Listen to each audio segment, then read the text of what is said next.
Hello and welcome back to Chris, Meerkat Chris.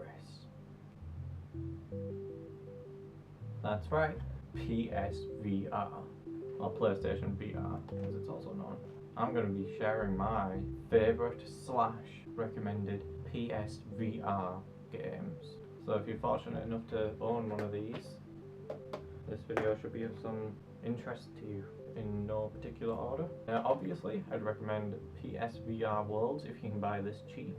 It comes with 5 games, mini demo-ish type games, but one of them is the London Heist. Kind of like a dark comedy gangster in the style of like Lock, Stock and Two Smoking Barrels or a typical Guy Ritchie film from the early 2000s. They were flashing a minute ago.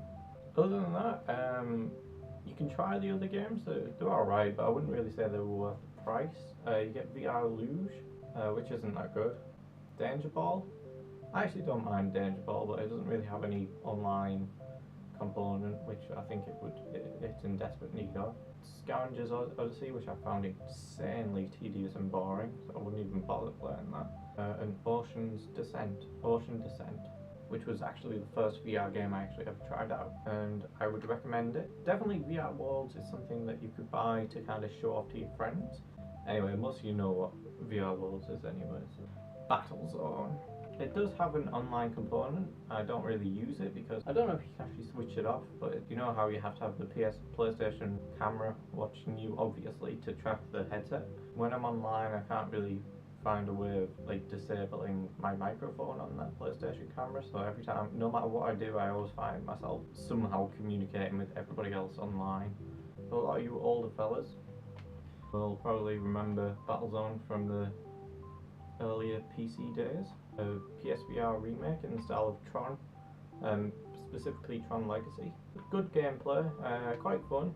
It's a bit basic, which is a bit of a shame, so if you get this cheap, I got around about £20 something I think off eBay. I wouldn't pay like £40 for it. Until Dawn, Rush of Blood. This one is quite relatively cheap, about £15 brand new when it came out. Spin-off from the Until Dawn game on the PlayStation 4. It's a roller coaster game. You can use the Move controllers, which I'd recommend. Yeah, very immersive experience, quite scary, incredibly tense half the time. Yeah, it has some online leaderboards, which is always a welcome. One of my favourites, Eagle Flight. Very surprising game to me. You literally play as an eagle in first person, flying through this abandoned city of Paris. The sky is yours, it says. Yeah. Some really fun and interesting gameplay going on here. Some timed trials going on as well, and flying through the hoops, the rings, like in Harry Potter and the Philosopher's Stone or Chamber of Secrets on PlayStation 1. Have to ride the broomstick and go through all the circles in time to catch the snitch. There's probably some better example of that, but that's what I always remember, and this does similar gameplay in first person, and you tilt your head like this to fly through the city, and you can use the analog stick to speed up, slow down and such. Is this in demo mode? A lot of people seem to be underlooking this one. You shouldn't, because it's brilliant. It's one of the most immersive VR games I've come across. It really does feel like you're flying half the time as well. There's a decent online mode, 3v3 I think. Both sides are eagles and you have to like fly, and you have this weird screeching sound that is basically like your bullets. You go, ah! Sends off like this screech, and you might hit an enemy eagle and it'll just go, just die. One of my favourite games. Definitely out of these lot, I'd recommend getting Eagle Flight and Until Dawn. Next up we have a VR patch for TrackMania Turbo. This is like a third-person racing game that does at random points the first-person point of view in VR. That is incredibly good. This is actually probably my favourite. When it gets into the good stuff, it's probably my favourite VR racing game at the moment on the PSVR. It's very like immersive when you're going up the ramps and then you're boosting so high that you end up in midair, and then you turn around and you just see yourself plummeting back down in first person. It's amazing. Unfortunately, the games that are in VR, the game modes, are a separate thing to the main game, and it doesn't have any trophy support or anything like that. So it is a bit of a shame, but make sure you have an internet connection though, because you will need to download the VR patch. Next up might surprise a few people, but there's Driveclub VR. I personally actually prefer this to the main game, but I think it works. I mean, the graphics are incredibly basic and scarce compared to the original main beautiful game. The VR works. You definitely feel like you're in the driver's seat of the car. There's an Aston Martin in it that I unlocked, and oh, it's just beautiful, beautiful. I don't think anybody's playing online with it anymore because it does have an online feature. Nobody seems to be playing it, so you'll constantly find yourself in lobbies all alone. Fun racing game. For the time being, I don't think there's really that much of an option in terms of buying a VR racing game for the PSVR. I'd say it's worth £15, so if you can get it around that much, definitely try it out. Although some people have reported getting a lot of motion sickness from that game. I actually find it one of the least motion sickness inducing games for some reason. I think it's a very smooth experience. This one's more of an honourable mention. Star Wars Battlefront. Specifically, well, obviously the X-Wing VR mission that you can download, but you have to have a copy of Battlefront, and I'd say it's worth it. It's about 16 minutes. It's a bit of a shame since I spent like a good 10 hours downloading it for some reason on my PS4. First person in an X-Wing ship, and you're just kind of like looking around, you're like, oh, cool, and you can press all the buttons. No move controls, by the way.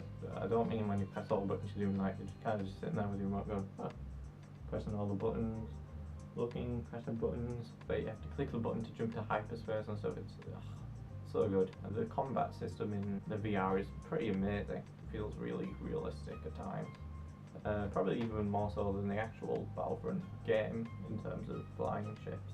Definitely worth getting the free add-on if you've got the game and the PSVR headset. And finally, Resident Evil 7 Biohazard. Amazing, just amazing. I might do a review on it when I've finished it. I'm about 2 to 3 hours in, nearly 3 hours. Not just one of my favourite VR games, maybe one of my favourite PS4 experiences so far as well. Incredibly tense, actually genuinely scary as well. And some interesting characters and a very, very compelling narrative. Definitely check out Resident Evil 7 if you can. 95% of my playtime has been in VR.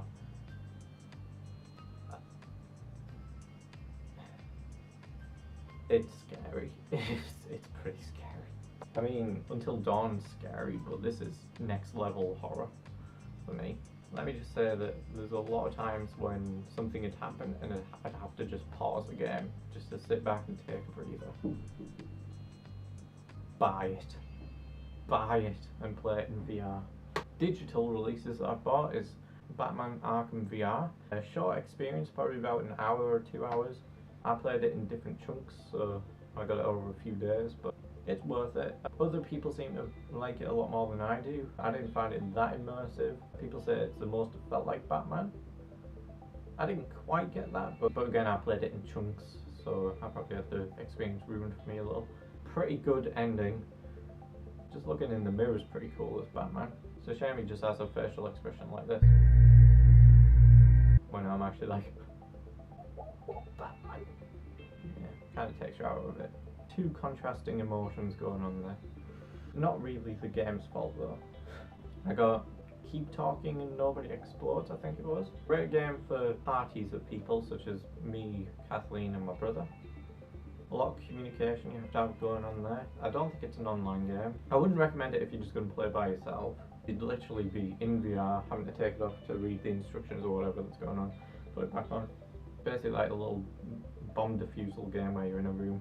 Shame that when the bomb does actually go off, it doesn't show any of the explosion, so there's no real impact to the bomb going off. It just kind of cuts to black and it goes. I'd wait for it to come out on sale. I wouldn't really buy it. It's £15-ish price tag. The Playroom VR is an incredibly underlooked one as well, and you never hear about that. There's a ton of fun mini games in that, especially if you're playing with a party of people again.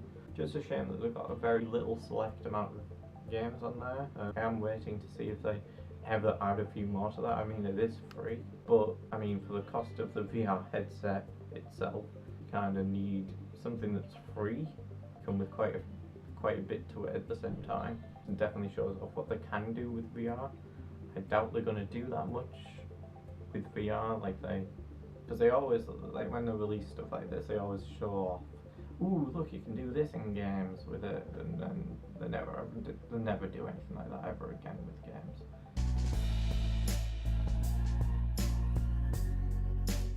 So I do have a dishonorable mention, and I feel awful to have to say this about this game, since I love this series and the character and everything, but the VR portion is just, it's horrendous. It's the only one so far that's given me actual genuine motion sickness, and that is Rise of the Tomb Raider. Such a shame as well, because Lara's my favourite video game character. The game itself is great, but the VR, like, you walk around the mansion, which sounds awesome, but it's so boring. There's not really anything to it.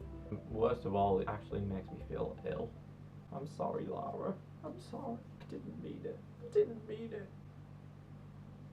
If you're gonna look for any VR game, I'd probably say Eagle Flight and Resident Evil 7 are the top two to get. They're must-own games in my opinion. Resident Evil is so far the only full game experience I've got so far. It definitely shows off what PSVR should be getting, more full AAA games on there, because it works tremendously. I actually prefer playing it in VR than I do just playing it regularly.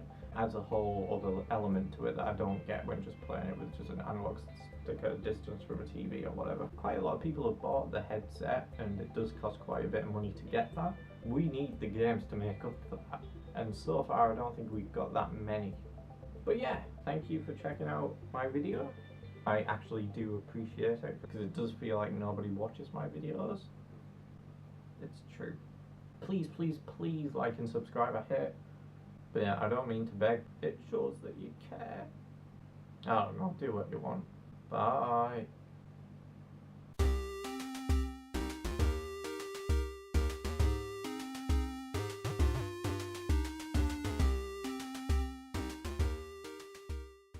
The power of VR.